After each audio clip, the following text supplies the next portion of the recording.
talking about what I guess socialism. Let's not carry that on. No. Let's I'm not gonna carry share that it. over. I don't know where David is. Taylor's not here, but there he is. We started without you, Dave. We didn't know where you were. Oh, sorry. Oh, don't apologize. You're not late. You're right on time, as always, like a wizard. Yes, I am. I am a motherfucking wizard. It's the live free show where we talk about what we're gonna do on the show. Well, he's magic. He always disappears. You can never get a good picture of him. And I'm just sharing it out to a couple places. I don't even know where else to share. Whatever. You find it, everybody. Share it out yourselves if you're listening, everybody. Thanks. Grow the show, people. We need a bigger audience. Nah, we don't really. I don't give a shit. It was just us watching. My old lady don't even watch. I'm like, hey, did you listen to the podcast? She's like, no, I don't. No. I know Sherry's not watching. Yeah. You have a podcast? Yeah, right. I thought you were in there jerking off for an hour. We'll talk segment 1. Man, I had a busy week of consuming things, media. News, Venom and Hulk. It's like they just swapped. We'll talk about We'll talk about how that's really the only, in my opinion, that's really the only way. On this episode of Marvel Wife Swap. Yeah, that's really the only way that either of those series kind of work. You know what I mean? We'll talk about it. Inferno is the next big thing at X-Men. Jonathan Hickman's new project. Really, that's it for news, and it's Hellfire Gala and I have something to share with you, but and Heroes Reborn. You have some news? Not news to add. Oh, in segment 1. Well, whenever we talk about the Hellfire Saga. The Hellfire Gala. Hellfire Gala, that too. Yeah. I think there was a Hellfire Saga at one point. I'm sure there was. I have some food news. It's actually stupid. And then we do have a moment of destruction, which is, holy shit, a whole bunch of toys, both Transformers and G.I. Joe vehicles. For these season. This is the best part of G.I. Joe is the vehicles. Yes. And then a really easy top 3 for me, but man, I got a lot of images. So any news to add to the docket? It's rumored that Superman skin is coming to Fortnite for the next season, which starts on Tuesday. What the hell is this? What? Is this really what you want to talk about? No, but they're teasing new Fortnite. It's going to be a Superman skin in Fortnite. You're going to fly. They're teasing in the next season, which starts Tuesday, and basically it's an alien invasion. And they've said that I've seen where people are getting abducted. I have seen. Yeah. That's a very weird phenomenon. I have yet to encounter it personally. Well, I saw a video of it, but some of the teaser images they have a pair of glasses, and it says apparently whenever we put these plastic receptors on, we are unnoticeable to the population. And who has a secret? That's they live, man. They live. Basically, bro. Yeah. They live as well, but it's Superman. It's Superman and Clark Kent, which I do have an issue with, like Superman using weapons like guns and stuff, like I did with Captain America using guns. Captain America uses guns all the time. I know, but I had a friend of mine would run around with me with a gun, and I would beat people with Captain America's shield. Oh, man, you're a true American. Cue Hulk Hogan. I am a real We're not going to add that. We're not going to add that. No. We're not going to add that. So no other news. Okay. Well, that's it. We're going to do top 5 at some point. Again, I have nothing for the extra shows at this point. Nothing. Schedules are changing. I don't know. Flux, man. Life's returning to normal, so things are way in flux, man, right now. So I don't know. Listen to you returning to normal. Normal. People are going on vacation. Normal sucked balls. So yeah, that's it. Let's go. Let's do the show, motherfucker. You're in an R-rated mood this evening. I am. Mm-hmm. I kind of am. I don't know why. Yeah, no shit. Hey, Travis. You suck. Up, Wayne and Garth, thank you. Thank you for doing like the Uber Eats things and whatever it was. DoorDash. Super Bowl commercials, yeah. Whatever. Don't get me started. I got a lot in segment 1. I'm very excited. Greetings, geeks. Greetings, geeks. welcome back to another episode of This Geek in Comics, our Geekery's comic book shit talk show. Shit talk show. Taylor's off this week. He's on special assignment. He's on special assignment. We always say that when someone's missing. I don't know. What David, the I think assignment is. he's on special assignment. He's trying out some new soda, the Cotton Candy Mountain Dew. Ooh, cotton candy. We expect a report the next time he's here. I bet he doesn't. That sounds gross. So how's everybody's week? Anybody do anything cool? Watch anything dope? Shit! I forgot to watch Sweet Tooth and The Bad Batch this week. You know, I didn't watch Bad Batch. I want to watch all of Bad Batch at one sitting because I think it'll watch a little bit better. It's the way I enjoyed Clone Wars. So yeah, and I didn't start Sweet Tooth because honestly, I'm not really that interested in the adaptation, but I have been hearing good things. Just like Jupiter's Legacy, I could have given a shit. Tooth. I haven't started anything yet. I really want to watch Conjuring. That came out this week. I did watch The Conjuring. It's pretty okay. That's good. I mean, what do you want to say about these movies? I mean, it's like the other two, right? Yeah, More it's just stuff. the other two, The Nun, Annabelle, it's all basically the same. Shit. These two ghost finders are on the hunt. It's like Ghostbusters, but like real. Okay, it's like Ghostbusters without the less science. funny. Yeah, it's not funny at all, man. It's creepy as hell. We're very serious about our paranormal investigations. You know, we don't have Bill Murray making snide comments. We came, we saw, we kicked its ass. There was nothing like that. But yeah, The Conjuring are okay. Lego Masters season 2 started up with Lego Batman. Will Arnett. Yeah, Will Arnett, Lego Batman. If you don't know what Lego Masters is, it's a reality show, and I know right there I've lost you. But this is a dope one because they have like 10 teams of 2, and they build cool Lego shit. Dude, cool Lego shit. They built Lego already has cool shit. They just make even more cool shit. Well, they make it on the fly too. Like they have a theme. Like this one was a parade, but this was the best one. You could tell this was going to win from the beginning, right? Nothing even got close to being as cool. I want to play it over and over again. This should be an actual fucking set. Are you kidding me? That is rad. It should be. It should be a Technic set. But yeah, that is rad. Yeah. So yeah, that's dope. I love that show, and I don't really like reality shows at all. Reality shows seem dumb and stupid to me. They just do. But this one's cool because it's Lego. I like those trashy shows. It's fucking Lego. They definitely. Like what? What's you're a Big Brother, ain't you? Big Brother fan? No, I don't watch Big Brother. That was my old lady. My old lady was into that for a while, man. It got bad. But I watch. Your Hell's Kitchens. Your. I definitely hate those. They're so mean. They are. He's so mean to adults, but to children, he is like a saint. I get that. It's like the whole flip, because that was the big appeal. Oh my gosh, Gordon Ramsay going to be yelling at these fucking kids, and then he's just the biggest fucking puppy dog on there crying. Oh my god, he'd be slapping those people if they were adults on that. Oh yeah.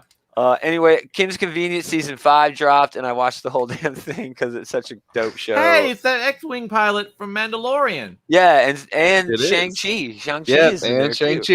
Yeah. Even though Shang-Chi was dunking on this show.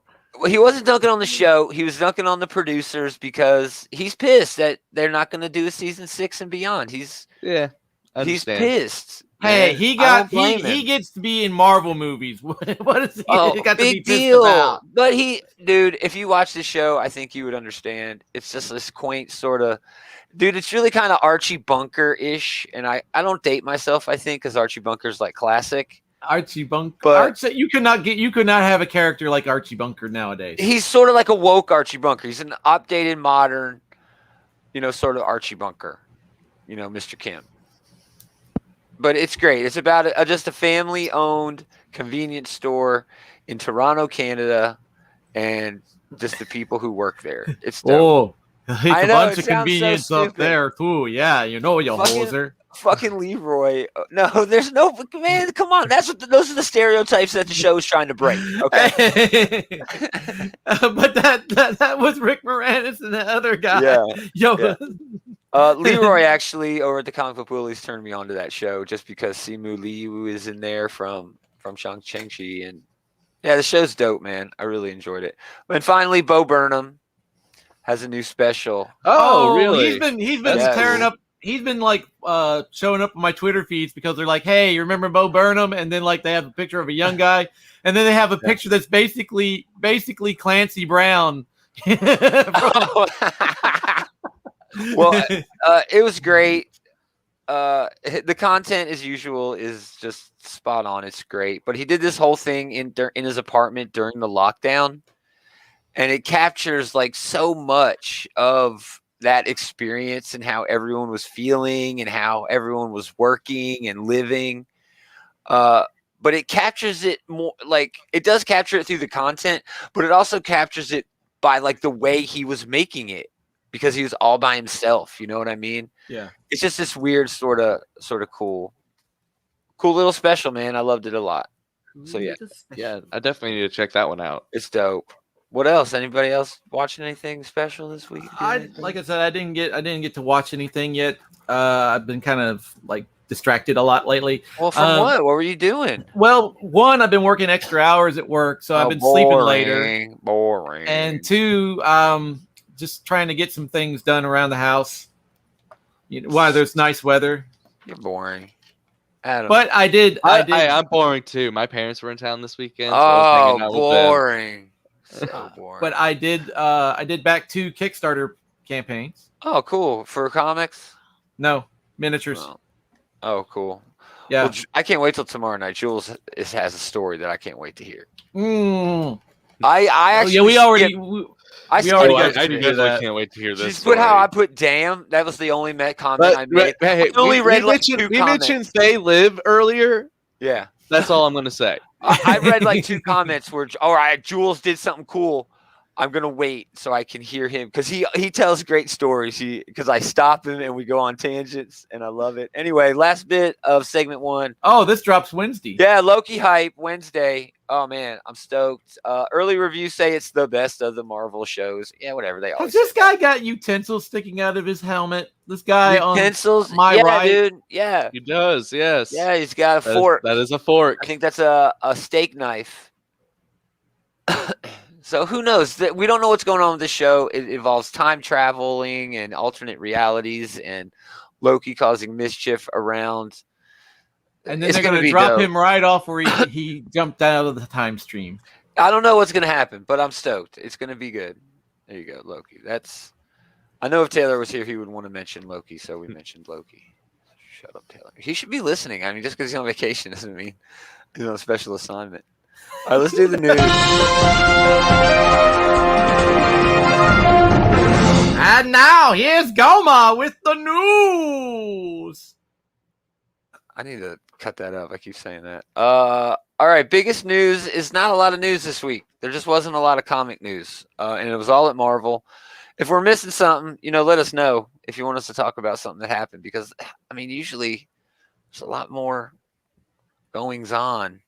Yeah, there's really not much this week. It's just the whole Hulk Venom thing. Yeah, really. man, Hulk and Venom creative team, both are coming to an end. All right, Venom is having an issue that's like an anniversary issue number 200 with renumbering.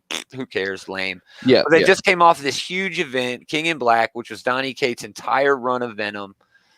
Going back, he took the character on a pretty damn good journey. I will say that. I enjoyed Venom.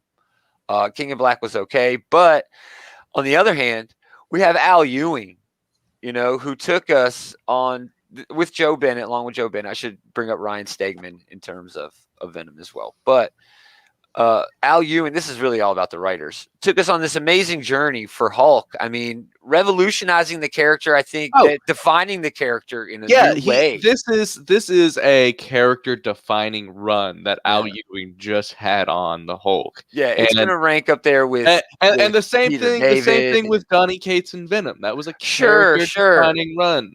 Yeah, I would say. But if we get into it, if we get a comic booky into it, these I don't want to say anything that sounds disparaging, because I don't want to take anything away from either creator, but these writers have very different methods when it comes to Oh, creating a comic they book. have very different styles, Okay, which I think is great, though. I think because the great. comparisons I'm going to make is Steven Spielberg versus Michael Bay, and that's not to take anything away from either of those people. That's not even a fair fight. Steven Spielberg will mop the floor with Michael Bay. I mean, if we're going, for quality of film and the depth in some of these stories, then sure. But if you go with Steven Spielberg, he's also got some that are, have these other elements that come in. But when you're dealing with Donny Cates, it's basically you're just getting the same thing. Just like Michael Bay. A lot of explosions. Well, Donny Cates likes to tell the same story over and over. He does. Again. But that's not taking anything away. Again, I don't want to disparage Donny Cates because crossover is dope, he does it pretty well. Crossover is great. Like this is one of the panels. This was the teaser from the Hulk that we got. And it's Ryan Otley doing the art. So the art's going to be great. I love Ryan Otley's art. I've been a fan of his since he first came on the scene. But, this is not Al Ewing's Hulk. And you can tell. You know what I mean? Just from this, you can tell Donny Cates wrote this. This is definitely not going to be as horror. Probably not going to have any horror in it at all. It's not going to be cerebral. No. It's not going to have. Somehow he's going to shoot Hulk off into space again. Yeah, I did read that. It's going to be a Hulk or not, Hulkster not. I don't know. It's Donny Cates, so it has to be Cosmic Hulk. So that right there already sets it apart. We're going to have a King in Green. But honestly, yeah, right. But honestly, when Hulk went into space, that was one of the best times I had with Hulk. Yeah, we'll have Planet Hulk 2 as well. What will happen? I would love that. I would not mind a Planet Hulk 2. Like Return he goes back to Sakaar. Hulk. Have we ever gone back to Sakaar? I know we went back there with Scar. We briefly went back there with Scar, but then he came to Earth. Yeah, that's been forever ago. I don't remember what happened in that Scar book. I fell off of that book. He showed up on Earth, and Bruce Banner basically told him, if you're going to kill the Hulk, you're going to have to know how the Hulk thinks. Yeah. But it was, and it's weird, though, because I'll say this. In a lot of Donny Cates' work, right, there is this father-son dynamic. It was in Venom. It was in God Country. Yes, it was. It's even in crossover to a small extent, to some extent. There's a little bit of relationships there that mirror father sibling or father, son or daughter, child, whatever. But if you look at the whole run of Al Ewing, it is also kind of a father and son sort of, because one of the Hulk's main things is like the leftover ghost of his father and him dealing with his past, but it's a lot more cerebral of a story. You know what I mean? It is. It definitely is. So I think they could each tell the same story that was just told in Venom and in Hulk, just with their own styles, and I think it would still be damn good comics. You know what I mean? But I don't know what. And it's also Ram V. Let's not leave him out. That's honestly the real draw for me to this Venom book is seeing Ram V dipping his toes in the Marvel universe, because he hasn't really written. Has he written anything for Marvel yet? I think he's written in some of those like anthology books. Okay, yeah, but I don't think he's had any like long-term series or miniseries or anything like that. But with Ram V involved, it's definitely a horror book. Definitely. A Venom horror book works. I mean, it works without even trying very hard. Venom is a giant monster that is known to eat people. Yeah, so. He doesn't have to be this hero anymore. It doesn't have to be. It doesn't have to even be. What's his name? Eddie. It doesn't have to be Eddie anymore. Eddie's something new now. Eddie's off after Venom 200. I heard Eddie's going to be off in space, just hanging out in the symbiote planet, being a symbiote dude, symbiote god. That's what I've heard is going to happen. He's a symbiote girl in a symbiote world. So are we on board for... and Brian Hitch is doing the art on Venom #1. So I'm sure that will only last the first arc, because that's just how Brian Hitch doesn't work anymore. And really, that's all I really want. I like Brian Hitch, but he's not my favorite. He's fine. He's fine, but I think there are other people who could do... Yeah. This does beg the question, where's Joe Bennett going to go? We know Ryan Stegman is going to find work. Ryan Stegman is going to find, but he wasn't even on Venom all that much at the end there, because he was working on King in Black. It was Iban Coella, and he's already got a gig doing something. I don't even remember what it was. But all these 3 artists, Joe Bennett, Ivan Coella, and Ryan Stegman, just titans right now in terms of art. They can pick and choose their gigs, man. And honestly, the way the industry is right now, they'd be stupid if they didn't do some creator-owned work, just to get it out there. Figure, you never know who's going to pick up what anymore, man. Martin Simmons. Who ever heard of Martin fucking Simmons before he was doing Department of Truth with Tiny? And now that's picked up. That's picked up. Volume 1's been in the top 10 list for the 2 months it's been out, which I don't remember another book doing that, since the pandemic's been over. So it's a big deal, man. It's a big deal. A lot of big names involved. Moving on. Inferno, the Big X event. I mean, we're going to talk the shit out of X-Men. Oh, yeah. In a minute, we're going to talk a ton about X-Men. But yeah, I'm super excited about this. Jonathan Hickman's new event. He has spent the last 2 years just laying the groundwork for this universe. And now he finally is doing something big with it. He's doing a big event. I'm excited for this. Yeah, me too. Here's the House of X promo artwork that Mark Brooks did. And this is the next book for that. So we keep saying, oh, man, this sounds like the next step. This is the next step. It's a Hickman miniseries, and it's in the same promo art. This is the next step. So how many steps are there? Usually there's 3. Maybe we're at the halfway mark of Hickman's run. Maybe 21 issues into X-Men, which has been his book. Yeah. I'm excited for it, man. It's going to involve Mystique, and it's going to involve have Moira and Moira and and Destiny's books, her diaries. Man, it's going to be so fun. I'm so excited. Anything by Hickman is great. His X-Men has been all over the place. I'm glad he's able to focus a little bit. All over the place, but in a good way, though. Yeah. You can't take anything away from him, but I really do like his stories more when they actually progress in a way. In a linear way, sort of. All right, you guys ready to talk Hellfire Gala? Yeah, let's dive into this. David left. David's just out of here. The fashion. No, I'm not. The pomp. I'm not out of here. The celebrities. The heroes. The biggest social event of the year. Man, this is not what I was expecting. Man, I got my invite. Did you? Well, yeah.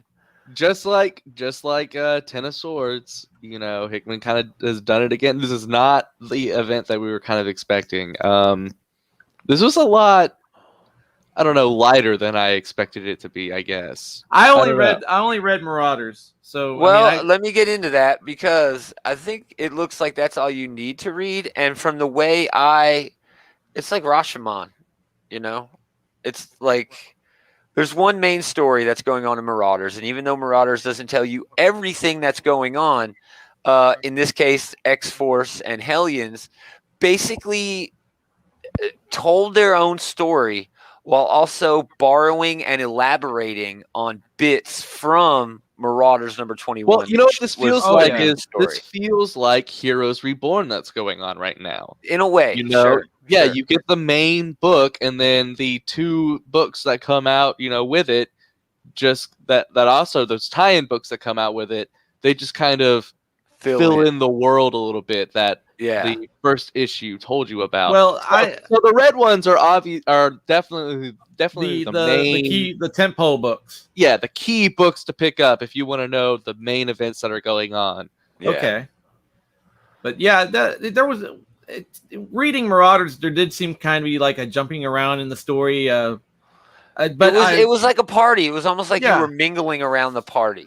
But there was like a part of it where the guests were leaving after midnight, and they were like, "What?" They were like, "Okay, we need to start doing business with these people." So yeah, it so there were elements. There were elements if I had picked up the other books that maybe no. That is not revealed. Really? Yeah, the big deal that everybody is talking about after the. That's probably it was like an hour. It was like an hour time jump. Yeah, that's probably not going to get revealed until like Planet-Sized X-Men. Yeah. Now, with that said, if you did read Hellions, they're enjoying the fireworks at the end of Hellions, right? But they didn't show the fireworks in Marauders. No. Which is what I mean. Okay. You know what I'm saying? Yeah. So here's the cover. Great cover. Here's your invitation. And then there were these cool moments like this, right? This was in Marauders. Yeah, this is... Right? So then, let me get the image. I'll go to a Hellions image that I have. No, was it Hellions? No, it was X-Force. It was X-Force. X-Force. I will say the element... So, there's one element that went between these 3 issues that I don't know if I didn't like all too much, and that was Kid Omega just being a douchebag to people. But he was only a douchebag to Tony Stark, and Tony Stark was. I know, and Tony Stark was a dick back to him in the same way. But it was a consistent element throughout all 3 books. Sure. Quentin just going up to people, kind of being a little bit of a dick. Where's your flower? Yeah, where's your flower? So and that's then exactly. people so telling you see, him off Dave, and him walking away. So you see what happened, Dave? This was just like 2 panels, right? From Marauders. But then in X-Force, this is 2 panels. It's 2 pages. Okay. It gets into that a little bit more. It elaborates on, what X-Force, was doing at the time and shit like that. And dude, X-Force, it had some great art, but it was basically all about X-Force. It was what Sage was doing at the time. Deadpool, tries to crash the party, and Logan goes and stops him, and Domino. So you had that, retro X-Force feel to it. And it was entertaining. And again, I love the connectivity between everything. Right. I really like X-Force, though, does lay some good groundwork for some future stuff. Man, Beast is just an asshole. Yeah, Beast. He was kind of an asshole in Marauders too. He only had like 1 line in Marauders, but he was coming off as a complete dick. Beast has used some kind of weaponized form of Krakoa to basically mind control Terra Verde, which is an entire country. But somehow that mixed poorly with some other technology and has created at the damn gala the fucking weird ass plant monsters at the Hellfire Gala. They're in the bathroom. Right. At the Hellfire Gala. That wasn't Beast's plan, but Beast was actively at the Hellfire Gala spreading this thing so he could control as many people as he can, which was it's a very Beast thing to do. That seems more like a Dark Beast thing to do. Well, he's borderline Dark Beast in this. But if you take this and read this part, and this is why we're talking about X-Force first, even though it's the last of the books. At one point in X-Force, Emma is saying, "Oh, that's bad," but Beast is sort of saying, "Well, that's exactly what Emma is doing," But the thing that she does isn't revealed in Marauders; it's just hinted at. You see what I mean? It's sort of adding. It adds, a little bit of flavor to it, right? Yeah. A little bit of backstory. I did love this. Marvel put these out on Instagram, pre-gala. Like celebrities actually do. I thought that was a really cool touch. I got so Was many. that Phil Noto though? Man. Was that Noto's artwork? Yeah, I think this is Noto. Yeah, dude, of course that's Noto. That is Noto. Phil Noto. That dude is awesome. So here, I got more Marauders picks since that's what everybody read. We can talk about Hellions if you want. I loved Hellions. I'll just follow along. Hellions was okay. They weren't invited. Most of the team was not invited. So it didn't really connect to any of the main story of Hellfire Gala at all, which I think was perfectly fine. It was great. It was just the Hellions crashing the party, and the whole time Mr. Sinister's trying to schmooze people, trying to make people think he's great. Yeah. And these Hellions are just walking around making a mess, just making them look bad. Yeah. And he's over there getting wasted. This is my party! That's basically what it was, dude. Basically. Yeah, it was just the Hellions running around being the thorn in the side of Mr. Sinister with the backdrop of the Hellfire Gala. And it was cool because that's exactly what the Marauders would do. They would crash the party. It had some cool things with Wild Child and Aurora, who is now in that's from way back on. He has a relationship with Dokken. That's way back from Alpha Flight. That's a nod, which is cool. That's part of the reason I'm reading X-Men is so I get nods like that. I may have some Hellions too, man. Let me check. But it was overall a pretty damn good issue too, man. I loved what's her name here, just pouring the damn champagne into her egg or whatever. yeah. It's just stupid. Again, it was dumb, stupid fun, which is basically what the Hellions have been. So I like the lovers' quarrel at the party. You know, you always need to have that sort of drama. It had a lot of good little party. character interactions, you know, with the Grey team. Crow and Grey Psylocke Crow being really nice to his teammates. Yeah, you know, he's grown a lot, and it's only been like 3 issues of him doing any fucking thing at all, really. Well, he's shown that he's really starting to care about the team. He really tried to help Kyle, you know, with his relationship issues. Him and Psylocke is just awesome. The way that relationship is progressing. Yeah, and the book is going on because there's still all these hints of Sinister, you know, doing and Psylocke having this like weird secret and stuff like that. But so let's talk about Marauders and just how dope it was.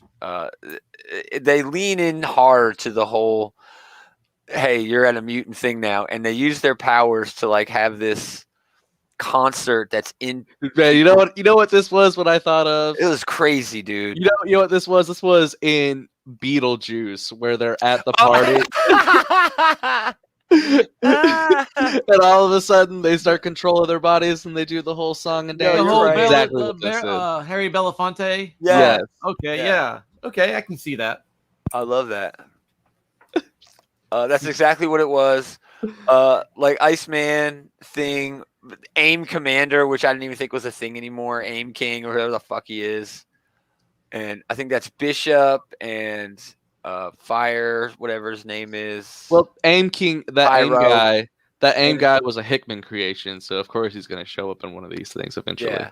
So they're just over on the side, just rolling dice. He's Marvel's version of Kite Man. Yeah, which is so stupid. They're just rolling dice.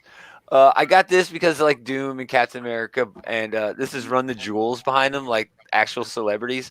But Run the Jewels? Yeah, really? Run the Jewels, yeah. I love Run the Jewels. Great. But Captain America's drinking milk, open bar. You know, that's just stupid as hell. This is a pretty big deal. These are these little Madripoor kids. I can never remember who the hell they are. Because they're not the Cuckoos? No, the Cuckoos are here, right? But they're picking up on this Wilhelmia chick who has been part of this team of youngsters in Madripoor who are just a thorn in the X-Men side. They're kind of lame but deadly and rich and stuck up. But anyway, I guess this girl, they know her from somewhere. And I don't know if that's going to be a thing in Marauders moving forward. I don't know if it's... I don't know where that's going to come into the story. I don't know if it's going to be during the gala or if they're just setting up seeds for something else in the future. But I was like, wow, why is that there? What is that going to, you know? Nothing is there by accident. It will pop up again at some point. It's probably a future seed for a future Marauders plot line. Yeah. And then here are a lot of the famous people. We got, what's her name? The soccer players down here. We got some famous guy over here. It's just a bunch of famous people. Conan O'Brien is up here. This dude plays football or something, maybe. I don't know. There's celebrities. There's a list of them. Hold on. I might have the celebrity list. I have so much. Everything kind of just gets lost and jumbled. Let me find it. Yeah, maybe I don't have it. Anyway, there were a lot of celebrities there, which is freaking, I don't know, dude. I don't know if I should love that or hate that. Oh, here it is. I don't know if I should love that or hate that. That they're drawing actual real life celebrities. You see? Oh, I like it. You know, why not? It's fun. It's just fun, dude. And it doesn't. It's not like any of these characters or any of these people actually affected the story in any way. It was just a fun little Easter egg to have in the back, you know? Yeah, she is, but maybe. I don't know why she's hanging out with those weird. I think those were definitely those Madripoor kids. I don't know. Hey, Taylor, we miss you, bro. Have fun on vacation. But yeah, Jimmy Kimmel is going to be their Method Man. Awesome. So the Ira Glass, that's who this nerd over here is by Logan. And yeah, then this was the end. They skipped the actual important part. This is the where I realized there was a time jump. Yeah, it was a time jump where they skip like half of the events do this all the time. It's true. The first issue where they do a little time jump and they show you a little bit of the end where it's a little bit of a teaser because you could tell something has gone down. It's like reading the last page of a mystery novel when you're like a quarter of the way through. You know what I mean? And I guess that's cool, but I was gonna read no matter what. They're like, oh, it's going to be a huge deal. It was definitely a jarring transition. I will say the thing that hurt Marauders most. It was really cool story, and it's a really cool idea. But because it was like mingling with a party, and we had this time jump at the end, the pacing was all over the place. Yeah, the pacing was weird. I mean, I kept up, and it felt. I don't know if it was going. See, this is my top. All the X books are just my top 3 this week. Honestly, because I really enjoyed the way they used Marauders as like a center, and then the other books sort of revolved around them. Like I said, giving a little bit more, being a little bit more elaborate, showing you different angles of the party and different points of view. Marauders was basically Emma Frost's point of view of the party. Mm-hmm. For the most part. It was hints here and there, but I thought it was a really weird way to do a book. Like Rashomon, man. There's like a whole style of doing movies and shit that way. But I was already going to read it anyway. You know what I'm saying? I was already going to read everything. We already knew it was a big deal because you guys said it's a big gala. There's going to be a bunch of fucking famous people there. All the X books are going to cross over into one. We already know it's a big fucking deal. So there's no reason not to tell us what the big fucking deal is in the first book. Well, there's not. Okay.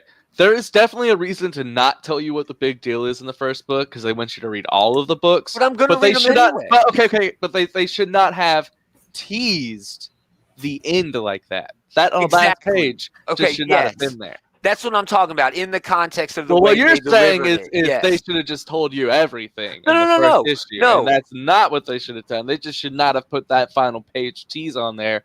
Because it made the already inconsistent pacing issues even more inconsistent. Yes. And it just confused people like me. Like David. Yes. That's exactly what I mean, dude. That's exactly what I mean. This is like, it's the most ingenious fucking X-Men event that I think I've ever read because of the way it's working together. It's all based around this one thing, and it's tight around that one thing. It's really tight and really concise.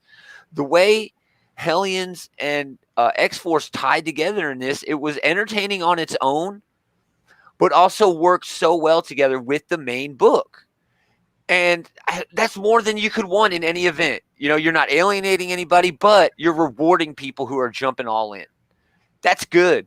But then it just turns around and kicks you in the nuts because it's like, oh, hey, the big thing is going to be life-changing. Well, no shit. We already knew that. Why are you telling us how life-changing it is without telling us what it is? And yeah, that's my beef, man. That's my fucking beef. Oh, well. All right, you want to go to Heroes Reborn now? Well, yeah, next week we got Excalibur, and this is the order it goes in. Excalibur 21, which it's probably not going to be much. It's probably just going to be Betsy hanging out at because she showed up in Marauders at least in one panel. Yeah. X-Men number 21 is going to be the book. That's when we're going to get introduced to the new team and learn a little bit more, I think, about what's going on with this big news. But then Planet-Size X-Men or Children of the Atom, which has nothing at all to do with this at all. Zero. Nothing. Zilch. Oh, really? It's not a tie-in? It is. They call it that, but I don't think they ever get to. Well, that doesn't mean it doesn't have anything to do with it. It still might be entertaining, them trying to get there. But, man, Children of the Atom has been my least favorite of the X books. Children of the Atom has an interesting idea, but it needs to get there. It is suffering from a decompression problem, that damn Bendis with Ultimate Spider-Man. Right. Just dragging everything out forever. Yeah. And we can finish this through. Planet-sized X-Men, I think that's where we're going to learn the earth-shattering thing that is being teased in Marauders. That's where Magneto's going to murder somebody. No, I don't think so. I don't think that's... Is that going to happen in Planet X? Or Planet-sized X-Men? I think that's the one where he does his crime. Yeah. But New Mutants, again, and X-Corp, Wolverine. What's going on with you, David? Nothing. I don't know. I'm bored. But Sword being red, if I could rap on Sword being red, that does indicate to me, at least a little bit, that Sword is important. What has been going on in Sword? They have been gathering this Mysterium metal from different corners of the multiverse and collecting huge quantities of it for we don't know which purpose yet. I'm sure this is going to be the purpose. Right? Probably. Yeah. I mean, well, Sword is already important because all the other X books, they're important because they happen on the world, but the Sword happens in a galactic scope, you know? Yeah. So whatever happens in Sword, that's going to affect a lot more than what happens in the other books. Yeah. So there you go. There's your reading order. We're going to talk about those every week, but now we're going to get into Heroes Reborn. Man, I was not looking forward to this. Did not have a good time with these this week. I hate to say that. I didn't mind these. I thought they were all right. I think the problem is just the way this event comes out, man. I don't know, man. To me, I'm just tired of this event overall.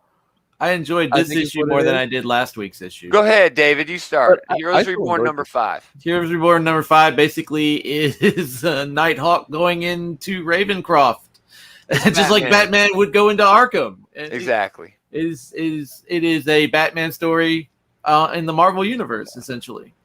I really liked it. I thought it was pretty well paced. I mean, and the other books kind of really tied into that relationship between Commissioner Cage and Nighthawk. Right. I think out of all of the Heroes Reborn weeks that we've gotten, I think this week these 3 books have tied in together a lot tighter than any other week. You were talking about that with Marauder, with the X stuff. Sure. I think that this is also a great opinion of that. My problem with this is I'm just tired of DC origin retellings of characters, even with a fun Marvel spin. Exactly.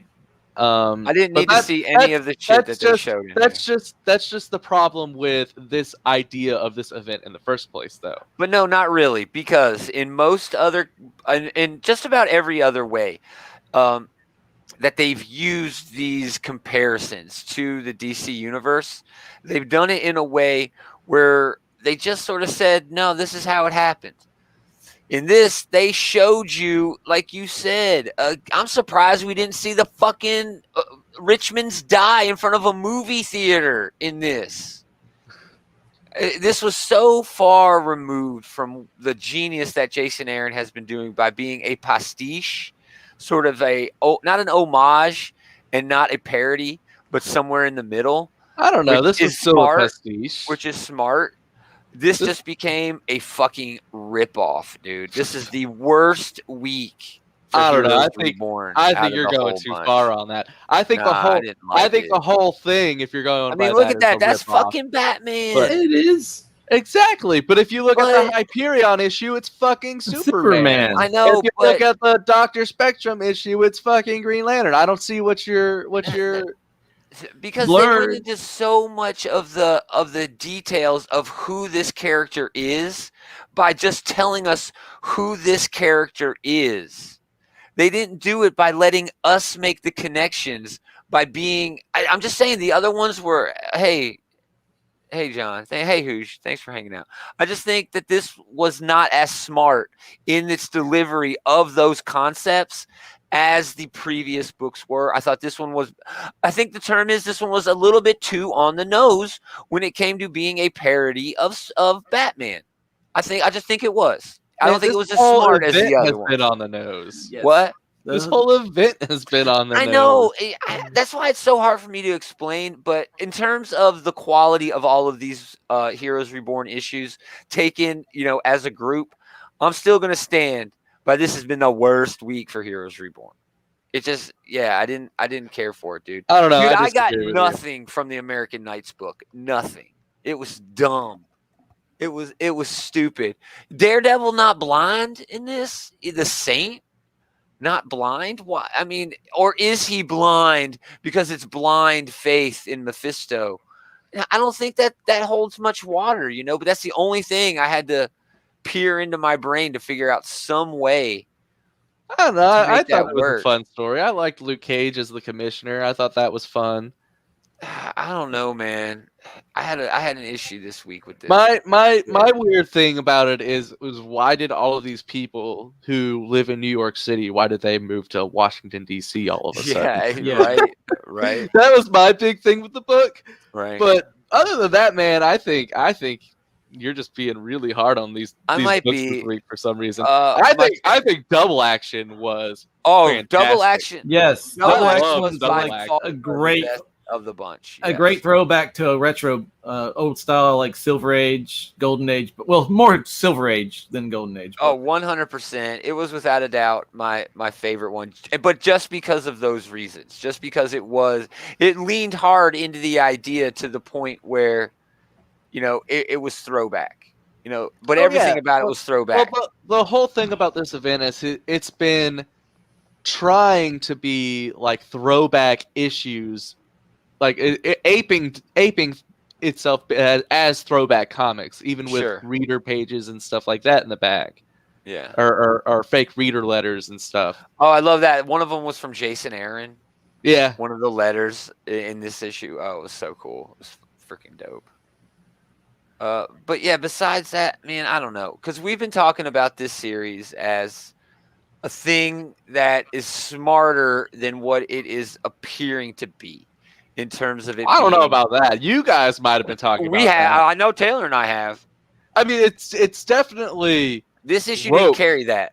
It's definitely woke. I mean, it did. I mean, I think this had some really good lines in it. There was a couple lines in there where they're talking about, man, people just say I'm a sick man and I need to go to therapy, but my therapy is going out and beating the shit out. He's like the only therapy I need is the bloody knuckles I have when I come home at the end of the night from. Well, maybe it's too on the nose for me because I already think of Batman as being a terrible character like Nighthawk. So the other problem with Nighthawk is we have seen so many Batman pastiche characters. Like seeing Dr. Spectrum is a little bit different because you don't really see that many Green Lantern pastiches like that thrown out there. I mean, you do see them; they do exist. There's Power Ring and things like that, but they're not thrown. Same with the Blur, But we don't need a pastiche of the Flash. There's already 24 Flashes. We have seen a billion dark reflections of Batman. There have been 2 events about it in the last 10 years, 5 years at DC about it. Yeah, we did talk about that. This is definitely territory that we have treaded on before. Yeah, and maybe that's what it is for me. It's just it feels so overused that it was impossible to make it good. We did talk about Cates with Hulk and Al Ewing going over to Venom. I think the consensus was that's really the only way you could continue those 2 books so soon after the runs that they had on them, So even then, I still think they're going to be. Each one is going to be hard filling in on the shoes of the other one's run. We're going to get a King in Green. Without a doubt. Next week we get Heroes. Are you guys done talking about Heroes Reborn? Yeah, we're done. Yeah. Sure. Next week we get Heroes Reborn number 6 starring Power Princess. Also Heroes Reborn Night Gwen, who we were introduced to this week. In some of the books. Actually, Jason Aaron, Erica D'Urso, and Ed McGuinness are writing the Heroes Reborn. Number 6, Vadi Ayala and Farid Karami are doing the Night Gwen book. That's a David Nakayama cover. It's gorgeous. Now, and it's Squadron Savage from Ethan Sachs and Luca Pizzari. Now, Nightwing. I'm not sure how it should have been a better tie-in. It should have been a better tie-in with Nightwing Hawk here than it is with Power Princess. So, well, we're not sure what the story is yet, though. But and you know how DC is. Every damn book is a Batman book. So if they're making a parody of DC, then they have to do that. A big shout out to Sweet Tooth on Netflix. Yeah, I haven't gotten to it yet. It just wasn't really high on my list. I really love the Sweet Tooth graphic novel. I've heard it's good. I heard the Netflix adaptation is really good. I heard it's solid. Yeah, he's shouting it out here that it's damn awesome. But it's on my list. I just wasn't really at the top of my list this week. But it is on my list. So yeah, and then Squadron Savage. There are some threats. I think the other two books we know what's going to happen. Okay, one's about fucking Power Princess. The other one's about Gwen Stacy being basically Batgirl. Batgirl, yeah. But the Squadron Savage, there are some threats that require a more savage approach than the Squadron Supreme of America can offer. For those missions, the Department of Defense has put together a team consisting of Elektra the Punisher, Crossbones Cloak, and an enigmatic Murder Hornet. Really quick on that. I love that. So Suicide Squad. Exactly. That's what I was going to say. It's basically Suicide Squad. Squadron Savage SS. So it kind of works together. So yeah, I think that's the one I'm most excited for. That alliteration, man. Yeah, that's the one I think I'm most excited for. So awesome. So there you go. There's your man. I had such a better time with the X books this week. I was really wanting to enjoy Heroes Reborn too. I was looking forward to it, but man. Well, Heroes Reborn is a lot more popcorn than but it has had this sense of wokeness and like it's trying to be political. And it's still there. It's definitely still there. It's just maybe that's my problem.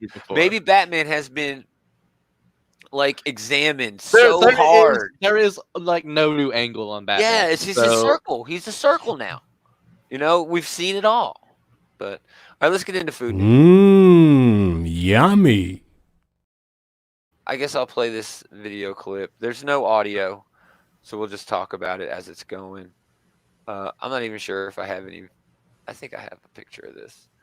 Oreo has new alien offering cookies. Alien offering. They're already sold out. Are they for Martians? You're supposed to if an alien comes and comes to get you. You're supposed. I don't know. Like a manhunter.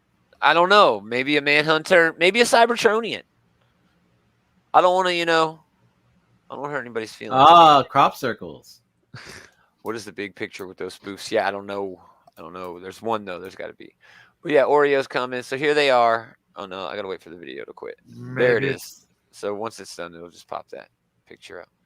So there you go. Get your limited edition pack at Oreo.com. Sorry, quantity. So what's different about them? Nothing, from what I can tell. They just have a really cool looking package. You do realize that the Pentagon is going to be releasing their report on these unidentified aerial phenomenon stuff. So this is to try to get commercial propaganda. Yeah. In order to smooth the road in front of the Oreos. Oreos. There you go. It's a Oreo. So when one of the reptilians comes to eat your fear, you can offer him an Oreo. Offer him a fucking Oreo. I mean, who are the aliens coming? Is it Martian fucking Manhunter who's coming? Is that the alien? I don't know. I couldn't tell you that. I mean, I know he likes. I know he likes the Oreo equivalent in the DC universe, but. So there you go. I don't know what this means. You can't get them anymore. I think it's just the special packaging. Are there collectors of Oreos? I'm not going to say no. There's a collector of everything. So if they make it, somebody collects it. Yeah. All right, this is going to be hard because I got so many pictures, but we're going to try to work through it. Let's move on to if I can find the video. Oh my gosh. What we don't do much toys on Start throwing them up, man. We don't do much toys up here, but damn, holy shit. All right, we're going to start weak first. All right, we're going to start with the weak sauce. And we'll get to the good stuff. Transformers Monopoly. That is weak sauce. That looks more like I thought that already existed. No, I think this is brand new. I'm pretty sure. I think this is probably more closely tied into like the most recent animated series or so. Maybe it's the video games. Iacon is on there. Iacon is in the animated that Cyberverse series. Oh, is it? They actually go back to Cybertron. Sorry. The Autobots retake Cybertron. Yeah. In that series. Well, I don't know about that, but it looked cool. It looked like, hey, that's neat. Doing whatever. All right, moving on. Artfire and Nightstick are brand new, available. These do reflect the new increased prices that we all were told were coming last year. Maybe even the year before at this point. Not bad. I love those blast effects, man. Just give me some blast effects pack. Oh yeah, get a blast effect pack. God damn. Yeah, blast effect. Cool. Well, if I can get more blast effects, man. If I can get some measurements and stuff, maybe I can make. Oh, here we go. I keep hearing all these promises, but I don't have any blast effects. Well, I have to get the resins for it, or I have to color the resin for it. I want it. Yeah, get me blast effects. I'm just trying to space out some time while I've always been a kind of a fan of Grapple and Inferno, so is this going to be available in stores, or do I have to order it online? I don't have that information. Well, I do. No, I don't. I don't think it is. I think it's available in stores. I think it's just one that you can just go. Well, if I happen to see him, if you find him in the wild, yeah. If I happen to find one in the wild, I might pick him up. Nice. But he's gonna have that Minicon with him. So the Minicon's the best part. Yeah, but the Minicon adds about $5 extra to it. I don't mind that. I like having those extra little bots. I like anything that comes with my toy that is more than my toy. Right? You like all the extras. You like your toys to have toys. I love the extras. Man, did I not get a picture of that one? I hope I got a picture of this one. Of which one? Road Rage? Let's move on. Let's move on. The Quintesson Alicon. We were just talking about this. That's just a repaint of. It is a repaint. Go ahead. Oh, yeah, it's just a repaint of a previous Alicon. I don't even think it's a repaint. It's just probably a reissue of a previous Alicon. It does look like the same paint. It does look job as the first release, not the special release. It does. Man, I never got the. But more Alicons. So. Yeah, more Alicons. Alicons are one of those figures that you can buy multiple times because it works within. Here, where's my Alicon? Got my Alicon over here somewhere. See? I love it. He's in robot mode. I don't have a picture of the. Yeah, he's in robot mode, but I got my Alicon. Whip Grana, whip Ninny Bong. Yeah, he doesn't look like a repaint at all. Yeah, no, he don't. No, he does. He does, man. Anyway, there's also a Kingdom Battle Across Time collection, Sideswipe and Maximal Skywarp, but I don't have a picture. Oh, the Sideswipe is like the Earth alt mode, not the Cybertronian alt exactly. mode. I have seen the picture of that. Yeah, and the Skywarp is not his traditional jet. No, he's a Maximal, so he's not even. He's not even, related to Decepticon. But that was the thing about Beast Wars Transformers is that we had Transformers with the same name but changing allegiance. Boring. That's boring. Who? Yeah, he's talking about that Optimus Prime, that $700. Oh yeah. Oh yeah. Dude, that next one. It is pretty cool, but I like to actually transform my. Yeah, the next version. You like to make the noise yourselves. Yeah, I do. The next version of that thing delivers itself. It just drives up to your front door and beeps the horn. There's the alt mode. Well, that's the robot mode. It's hard to tell. I got him. Got him right here. He's beautiful. Yeah, that's the same figure. It is the exact same figure. We also, speaking of same figures, they are reissuing the Refractor. Oh, boy. It's going to be at a reasonable price. Oh, that is a cool refractor. Oh, what is this little thing right here? Isn't that the Spaz or Saz or whatever the hell his name was? Pizzazz. The refractor is $73.99 because it's an exclusive. The Quintesson's $22. So there you go. All right, now let's get into the big news. Damn it. I've got so many pictures that it's going to be hard to dig them out. Bear with me. Oh, you know what? I do have pictures of that. the fucking. Let me load Of them what? up. We got them. Of the Sideswipe and Thundercracker. Airazor. Airazor repaint. Actually, that's our Airazor repaint. Yeah. There's a repaint, and they're showing them up as Skywarp. They may change my name. They need to give me Ironhide and that other one so we can form that one. Great reissue of that. I love it. I love that. I got their alt modes. I'm standing in lava. I'm not melting. Hey, I'm a robot. I'm a robot. I'm a robot. I'm a real boy too. Oh man, I've been 10 for 37 years. I love the alt mode on that. The classic Countach, whatever. Lambo. All right, now getting into the nitty gritty. All right, let's find this damn G.I. Joe classified bullshit. We're gonna start with the roadblock. I don't know if we're gonna get to all of these images. Damn, there are so many.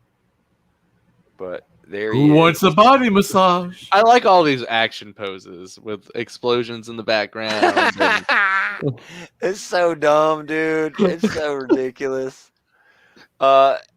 He's a reissue figure. There already has been. Well, the figure I saw didn't look like he looked like the later version of Roadblock. This is the early version. No, there was a version that came out of Roadblock already. Yes, but Wave 1. But the Wave 1 Roadblock didn't look like this Roadblock. I mean, a different uniform. Damn close. It's a repaint. I'm talking about I said repaint. No, not repaint, but remember when the original G.I. Joe series had Roadblock and this was the first Roadblock and then later on they reissued Roadblock with a completely different uniform? Well, they've done that in the classified as well. Are you saying that they're doing that just for like? I think the Roadblock I saw was the one that was later was the later G.I. Joe version of Roadblock, the second version of Roadblock from the original series. Well, the one they released did not. I don't even give a shit. It's all about the minigun for me. I want the minigun. That is an awesome looking minigun. So you can gun down a forest full of trees so you can kill your toy. Your I ain't got time to bleed. I ain't got time. So you can miss every single Cobra. The predator just jumps to the side. Yeah, so there you go. It's a new head sculpt, I guess, on this Roadblock. It's an Amazon exclusive. I'm pretty sure it's already sold out. Sorry. But I think the big news is, man, these are just all over the place. I should have done a better job of naming them. Again, another fucking reissue. They cannot get over these classifieds, man. I guess they're giving everybody they want because we're not done yet. They're reissuing Snake Eyes. Of course they got to reissue Snake Eyes, man. He's the most famous one. But it's with Timber, and he's articulated, and he's got that Timber looks awesome. Oh, dude, I'm a good boy. He is a good boy. He's such I'm a good boy. I'll bite your face off. Let me find it because he's got. Yeah, here it is. He's got a different head. Just notice this head sculpt, but he's also got like this one. I'm not a good boy. Yeah, now I'm mean. Now I'm from the Thing. Man, I've just got these all over the place. It's terrible. Where's Kirk Russell? Should have worked harder. I can't find it now. Fuck it. But yeah, we don't have a good Timber. Period. All right, but they did introduce one new figure. Actually, two, but there's a catch to that second one. But Barbecue, fan favorite. Doesn't make any fucking sense in G.I. Joe at all.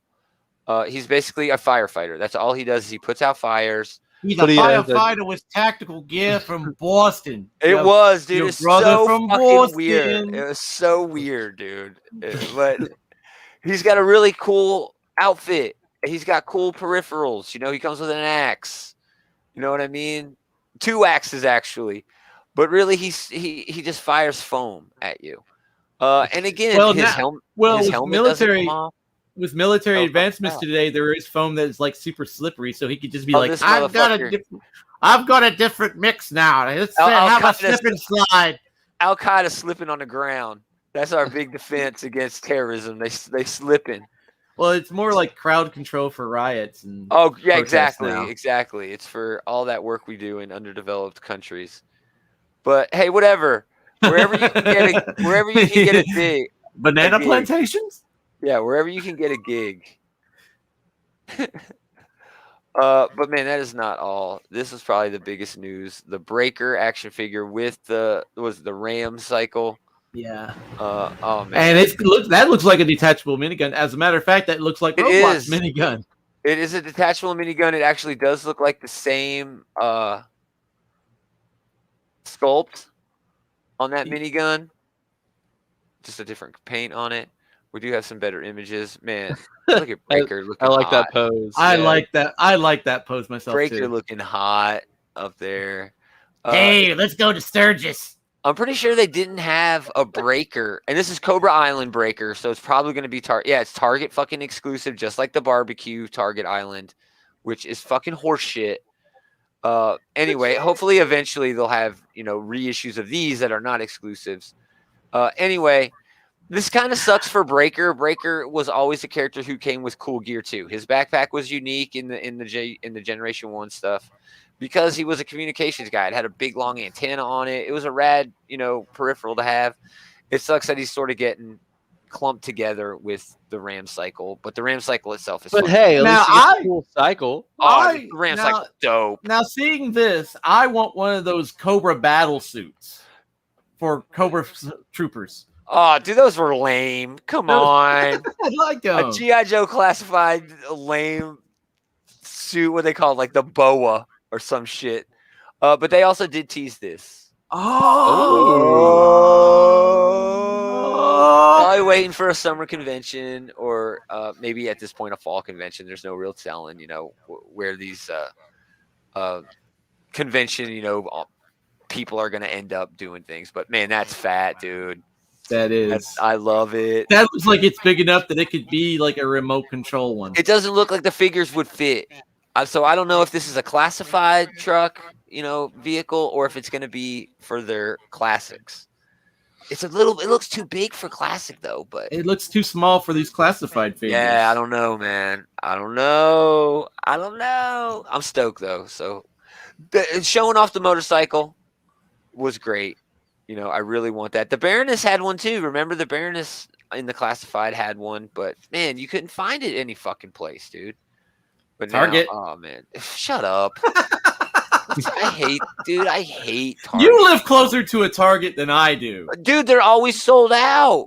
But you can go to one like in the early morning. Listen to you. Fuck the hunt. I don't want to hunt. Just give it to every toy store and let me go get it.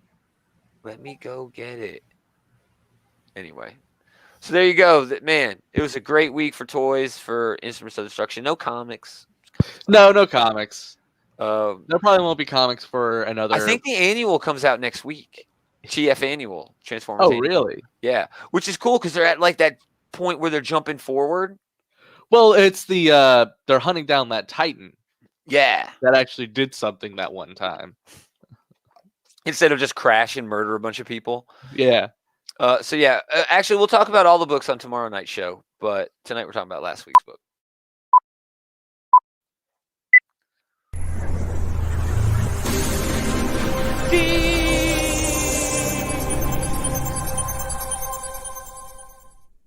This has been a really long pre-show. I just want you to know.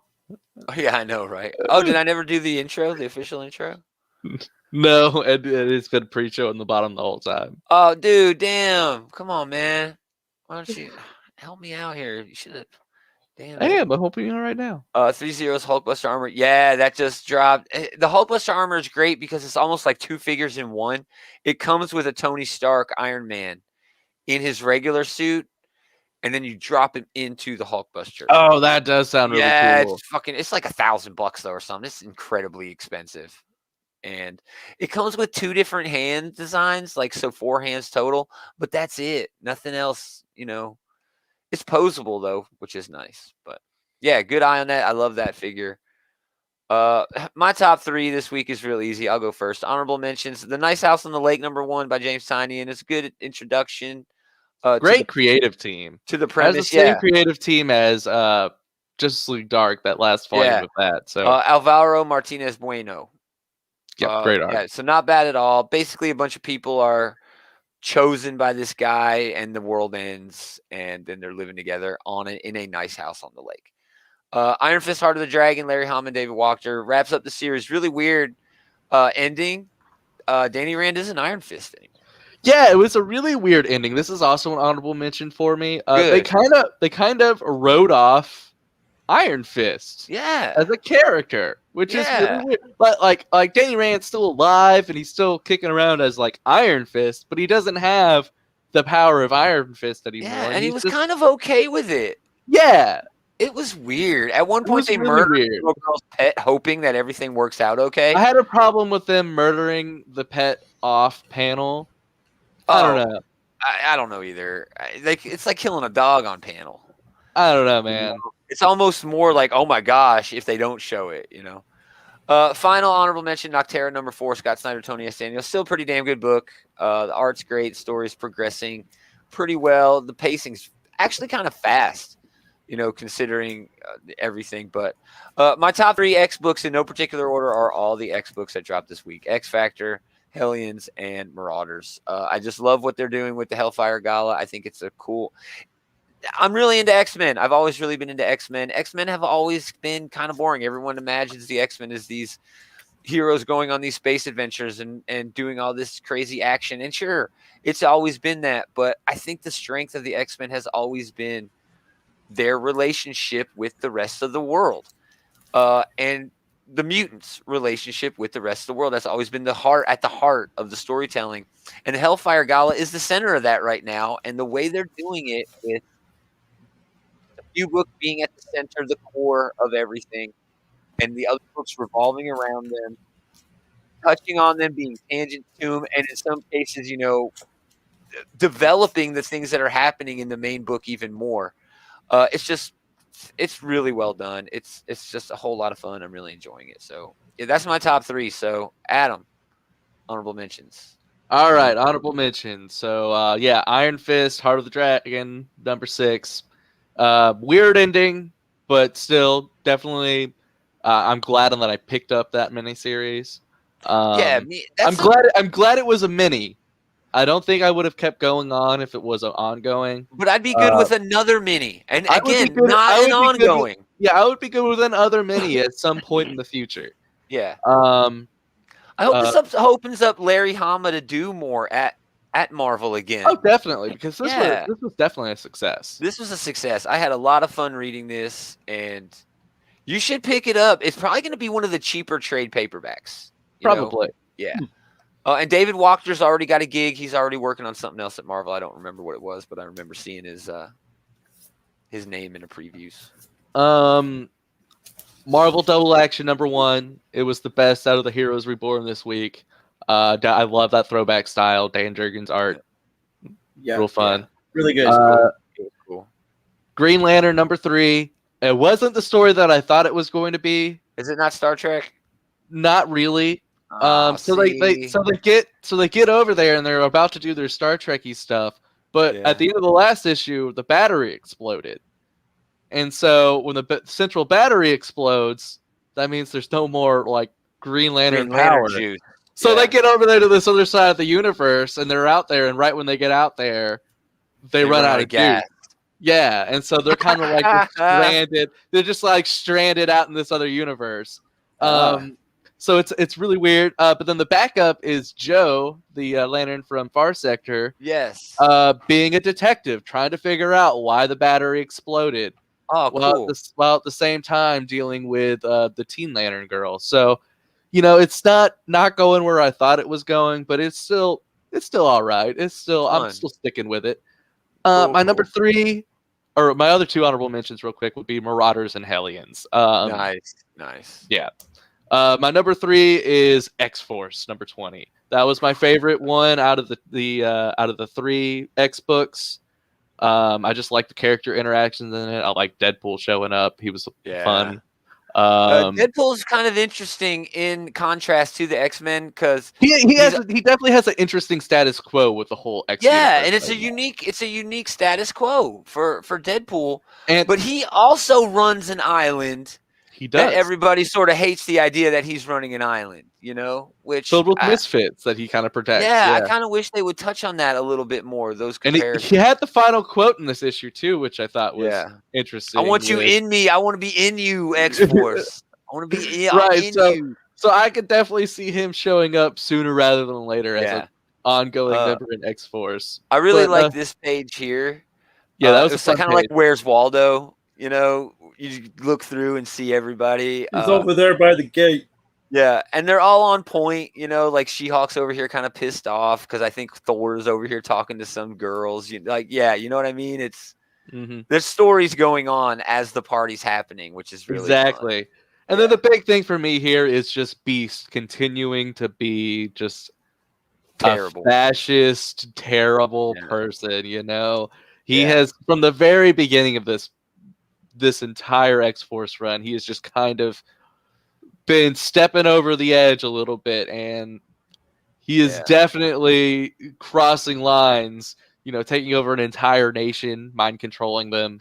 Well, there's a line in here in one of the sort of infographic pages, just a paranoid thing. He's like, if I told you that there was a benevolent God who was watching over you and protecting you, you'd feel satisfied. You feel protected. And you can see but let me tell you, it's a blue hairball on a mutant island, Krakoa, and you all of a sudden get scared and upset. And it's like, whoa, Beast, you're comparing yourself to a god. What is happening? Yeah, so crazy. It's interesting. But I don't know what's ultimately going to happen. Xavier and Magneto, probably the entire Quiet Council, even though they may have moral problems with it, are going to be like, but it's okay. That's the thing, though, is I find it really interesting because there is a moment in this issue where Beast has a moment with Charles. Yeah. And Charles has basically washed his hands of anything Beast has done. It's almost like a plausible deniability. Exactly. He's like, you do whatever you got to do. You just don't tell me about it. And don't break the 3 rules. Yeah. Yeah. Even though X-Force is allowed to, but Beast technically hasn't. Yeah. Beast hasn't murdered anybody. But Beast, even though he hasn't murdered anybody, he's still probably the worst of the bunch. Oh, definitely. Jean had to leave. Jean had to leave the fucking team. It was so amoral. So, and not because of them murdering people, but because of what Beast was doing. Yeah, so, and it's great that we're talking about this book in the context of the overall story that's been developing in X-Force, because this basically had nothing to do with that outside of the Hellfire Gala. You know what I mean? It's just genius writing that they're able to incorporate all that shit together. I loved it. I loved it. Dave, honorable mentions and number 3. All righty. I got several honorable mentions. If I can guess one of them. Which would go ahead. Moss number 1. I did not like Moss number 1. I didn't either. I hated the art. I hated the art, and I did not like the story. I didn't like it either. I don't like that cover right there, dude. It's not a really long neck. It's not photorealistic. It's like photo. I don't even remember the words for it. Uncanny Valley. No, what they do is it's photo manipulation. Okay. They take a photograph and then they manipulate it using Photoshop or something like that to make it look like it was hand drawn. Oh, the Greg Land effect. No, Greg Land is a tracer. It's totally different. It's totally different. All right. Yeah. There's more talent. I don't know where to say because I don't want to diminish this artist because it is a talent to be able to take those photos and apply, shading here and colors here and filters here. That is an art.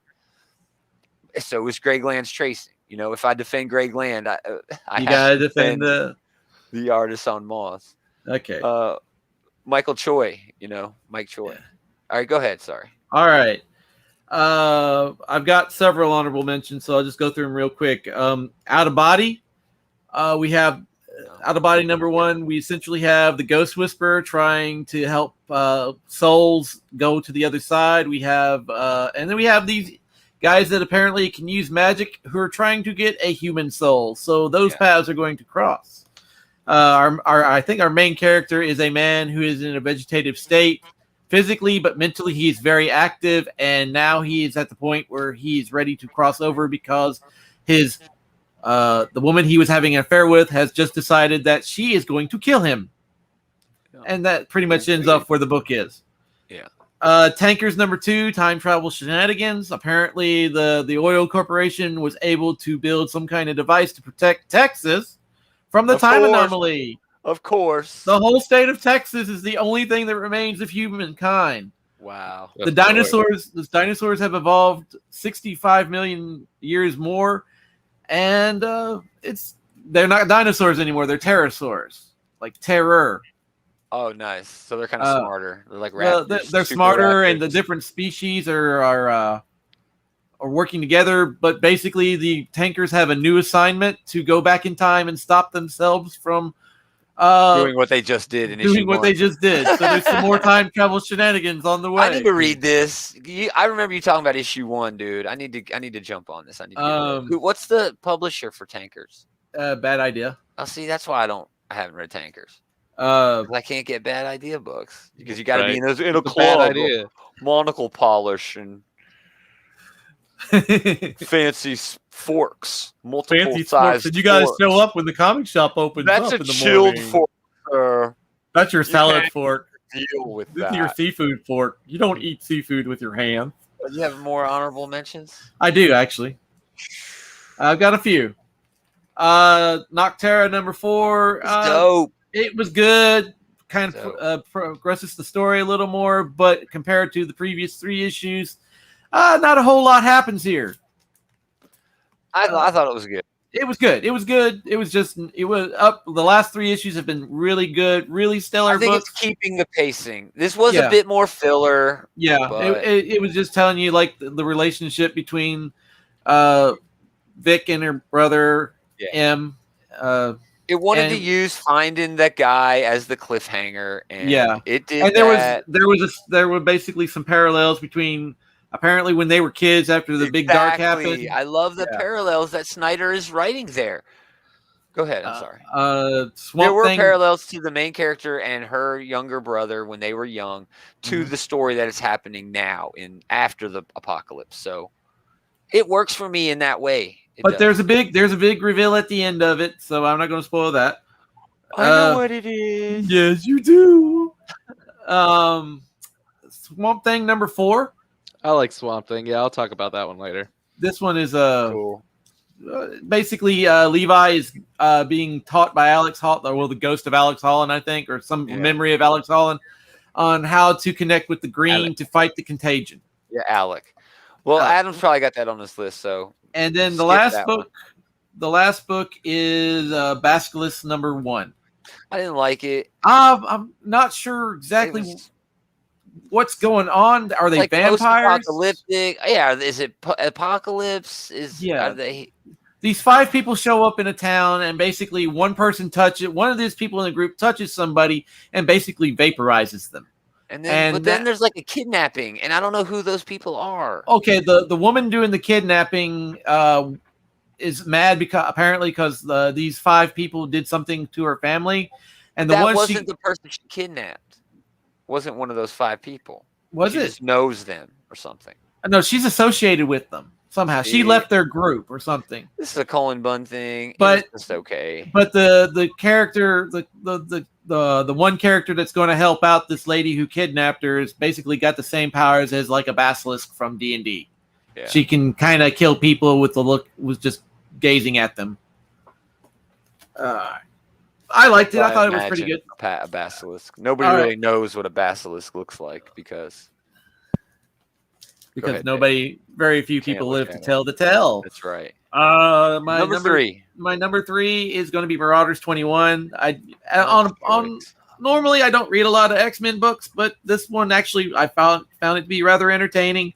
Yeah, there is a lot of jumping around, but if I had picked up the other books, some of that might have been explained. I don't know if it would have been. It would have been elaborated on a little bit more. Would have been elaborated on, but it was still a lot of jumping around. Yeah, there's a lot of jumping around. But overall, I did like the fact that Emma Frost was actually a pretty good hostess in a lot of ways. Dude, yeah, she was killing it. She was killing it. She was on top of everything. She was on top of a lot of things, and then like she kind of like probed Steve Rogers' mind, and it was like, oh gosh, I remind him of his mother. She's like, I need a drink. At one point, she goes and talks to like the service staff, the wait staff, and people in the kitchen. I love that. This is all because of you. That rally. Oh, dude. Oh, yeah, she was killing it. Yeah, that's what really made this a Marauders book, was her being at the center. Introducing, and it's her gala, so it made sense. But Adam, number 2. Oh, sorry, Dave. Are you done? I wasn't going to say much else because we've already talked about this. Yeah, and we've gone on and on about this damn book. All right, Dave. All right, Adam. Number 2. Nonstop Spider-Man, number 3. I figured that would be. Joe Kelly, Chris Bacalo. Man, just this book has just some awesome art. It's the art for me, man. I got some real great kinetic energy to it. It flows so well. My favorite part of this book, I think, is now what? The way they show Peter Parker's spider sense working. Oh, definitely. The way it has the little words where it's like turn left or something like that. Yeah, it'll be like words like that use the design of Spider-Man's head, and the words just go like around the framing of his head, around those outside lines. And one of them would be look up, and the next panel will be him looking up and some shit falling. Oh, it's cool, man. I don't think I've ever seen that before. And then, the story, the story, it's not anything breathtaking. It's not anything super new, but it's still really fun. Joe Kelly knows how to do dialogue really well. Yes. I really like the 2 Lucha Bros. I really like how they're super smart, but they're still really dumb at the same time. Yes. Yeah. They're like internet smart. Exactly. It's weird, man. Yeah, I like it. They have all the smarts in the world, but they have zero practical use for any of that stuff. So and by the end, they become like an Akira monster. Their brains sort of their brains explode and grow because of the drug they've been taking. Their minds kind of grow super big and intertwine. Yeah. But they also now they're Siamese twin luchadors. Yeah, but in the worst way, dude. In the worst way. I don't know. Do people get connected by the brain? Does that happen? They share a brain? I don't know. I'm sure it's happened. It's usually you share like a hip bone or some shit, or a spine.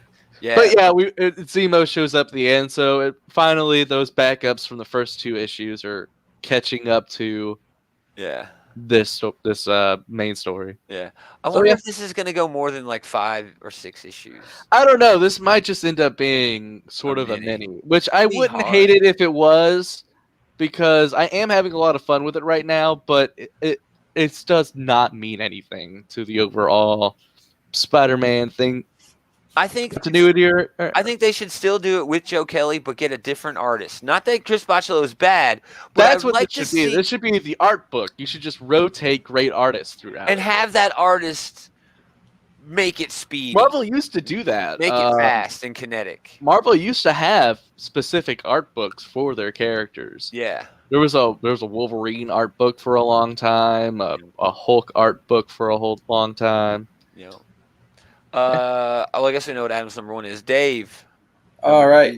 My number 2 is going to be Heroes Reborn number 5, just because I did like the fact that they touched on the whole Batman aesthetic that Nighthawk has. He goes into Ravencroft, and at the end of it, the Green Goblin essentially. He just took all of Spider-Man's villains. He did. He just took all of Spider-Man Batman villains. But that whole. I mean, dude, how great is Moon Knight as Hush? Yeah, that's awesome. Perfect. It's perfect. But that's the problem, because Moon Knight technically is a ripoff of Batman 2, just like Hush is. Because it works perfectly, but again, those little callbacks weren't enough to. But I did like what the Green Goblin or the Goblin said at the end of it when he kills himself, is that I know some of us have kind of or listening to The Witch, we've kind of figured out that this isn't the way things are supposed to be, but I kind of like how it is here. Right. So don't let them change back the world.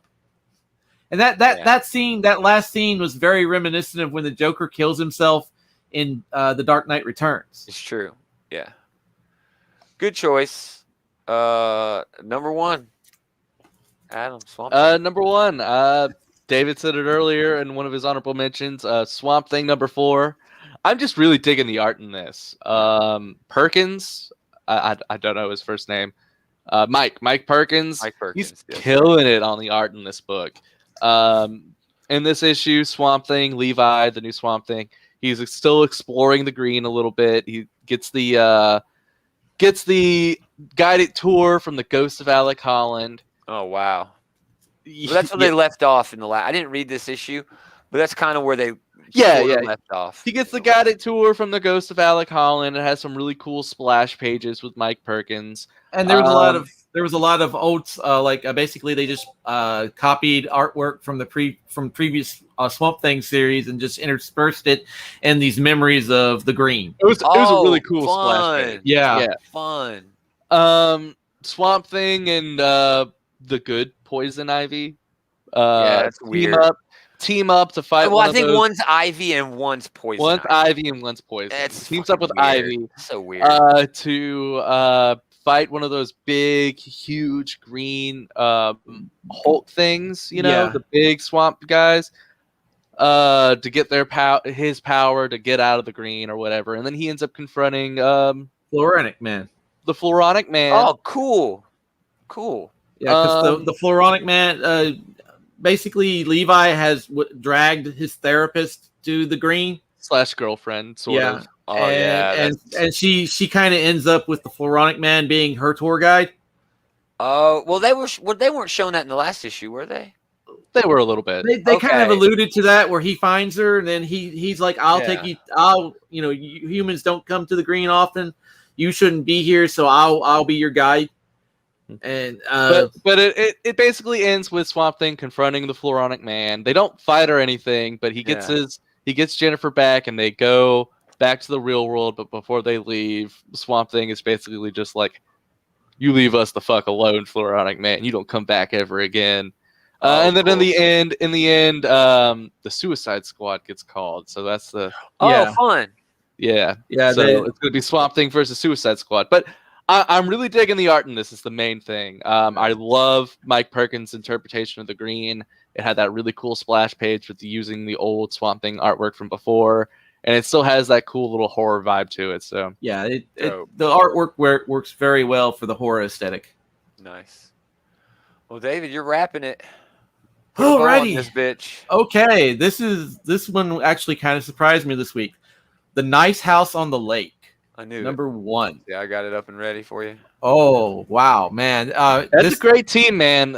I'm telling you, they did the last run on Justice League Dark. It was fantastic. Yeah, if I could just for a second, the only reason this did not make my top 3, I only gave an honorable mention because all this did was set up a really weird premise that just feels like a dead end to me now. But go ahead. Essentially, it is our main. I haven't learned all their names yet, but our main character. Our main character when we first meet our main character. Obviously, some time has passed, but she's explaining how all this began, and she essentially was on a date with a fella that was asking her like, if the world was to end, how would you want it to end? And these conversations continued on for a while. Then she and several other people get invited to this house on the lake, and while they're there, the world ends in horrible ways. In horrible ways, people are melting, eyes are exploding. And basically, the guy comes out and says, "All right, the world ended. You guys are stuck here until the rest." This is a nature preserve now. Enjoy it. Exactly, it's a human nature preserve. One of the characters tries to murder the guy. It doesn't work. She hits him with a fire stoker from a fire place. Yeah, he's an alien or a mutant or a he said demon or something. Well, he said that our people are invading this world to maybe make it's it more demons. Suitable. It could be demons. It could be aliens. Could be interdimensional beings. Could be from the future. It could be Bigfoot. Yeah, it could be Bigfoot. There's a lot of room open for interpretation right now because this is just the first issue. But I don't think we know the host is not human. We know the host isn't human. So basically, he's going to keep all these motherfuckers here to live, and they all come from like different walks of life and have. But they're all like in their 30s. There's nobody that's younger than 30, and there's nobody that's older than 40. Yeah, but I was more I guess more interested in the fact that they had all these diverse backgrounds, and is that basically what this book is going to be? A bunch of people, characters playing off of each other in this house like a fucking reality show? It could be. I don't know. I want to see where the story goes, but obviously we know from the narration that some time has passed, and there has been a lot of shit going down with these people. See, I don't know about that, man. You're talking about like the beginning. Yeah, right? This is I don't know the very opening of the book. I don't know if any of that is happening outside of the continuity that is established at the beginning of the book. Well, the book, I think what it is, the book, I think the story is bookend because we meet the main character early on and she is bandaged up and she's like, looks like she's been through war. But she also looks like shit when she gets to the house the first time. Everybody else is dressed a lot better than her. I don't think that they're doing temperature checks and she's wearing her mask. It feels like it's kind of set in COVID. But is that what he's trying to say here? Is that what, you know what I mean? Is there a COVID angle? Is there that societal angle? Because that was a big societal thing. Wearing a mask meant you were one thing. You know what I mean? It had connotations. But I don't know if he's going in that direction. You know what I mean? It's like a premise. It's like a great premise. It's difficult to say because this is the first issue. On me. Exactly. It's difficult to say anything. I just know that when the very first page, when you open it up, the main character is sitting there and she's bandaged and she looks like she's been through a lot. But there's still that question: when is that happening? Yeah, when it could have been the next day. It could have been years from now. But if it's happening during the pandemic, a lot of people looked like shit when they were leaving their fucking house and going wherever the hell they wanted to go. Yeah, you know what I mean? That's what I'm saying. I was lost. You're not ready for the road warrior like that. But it starts off with her telling the story about how she met this guy. Yes. Right? But she's also like leaving her house. She didn't leave. She's sitting on the steps of her like brownstone in New York. That's what it looked like to me. No, she's sitting on the steps. She's sitting on the steps to the house on the lake because if you look, there's all those weird statues that are around. See, I'm just the weird sculptures. Yeah. Is this going to be like a Lord of the Flies thing, sort of maybe, with a bunch of people stuck at the end of the world? Because that was basically their end of the world, and they had to recreated society on the island. Is that what this is going to be, where they try to recreate society, but society is going to break down? Is it going to be like a microcosm? Difficult to say. I'm just saying that's why I didn't make this my top 3. It was delivered well, but the artwork was great. The artwork was great, but the only thing it delivered was a solid premise. That's it. The world ends and there's a bunch of people locked in a house. That's it. That's all we know, literally. That's all. Yeah, that's all we know. That's hard for me to put that on my list. You know what I'm saying? You know what I mean? But I really. I'm not taking it away from you. It was a good book. We should talk about it. But I just maybe in a month or two, because I was kind of not. I was not expecting it. I was expecting it to be more like a horror anthology. It's got a horror element. It's got a horror element to it, but that cover does not lend itself to end of the world alien invasion. The variant cover by Martin Simmons was a lot better. It was the dude getting hit with the fire poker, like his face all. Okay. Yeah, but again, we don't know. I think we don't know enough. About this series for me to be able to say one way or the other if this is something people should pick up. I need 2 more issues, I think. 2 more. But right now it's got a good pedigree because of the creators. The pedigree is dope. The premise is great. I'm sure it's going to be fun, but again, it's hard to tell. Yeah, but awesome. We'll see about next issue. We should have definitely talked about it. The book, because it's James Tynion. Is there a hotter writer right now? Doing Batman and it's not a Batman book. But dude, he's been doing Department of Truth. Yeah. For 9 months, almost a year, and nobody's fucking talking about that book the way they should be. Anyway, I think it's the best thing on shelves right now. It's awesome. I could not find that book in the trade. It's sold out. It was in the top 10 trade paperback sales 2 months in a row, and that has not happened in quite some time. It's because of pandemic. Anyway. Thanks for hanging out, everybody. If you listen this long, go to outrightgeeky.com, like, share, subscribe, share. All of our shit is over there, all of our social media and stuff like that. Check out the other shows we got going over here. The Comic Book Bully streaming. We got our Monday night show where we talk about all the books coming out the rest of the week. It's a preview show, comic book previews. Definitely tune in for that 7 o'clock Central Time tomorrow night.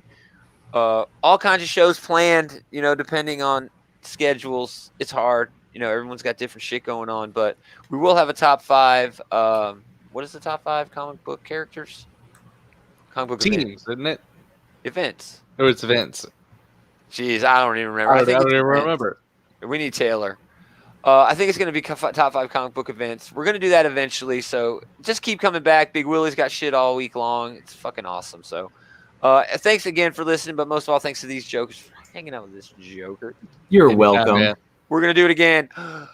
Same geek time, same geek channel. Cut you off this week, though, man. I know. We went long for not having shit to talk about. We did go long. It's that X-Men stuff. Dude, X-Men was so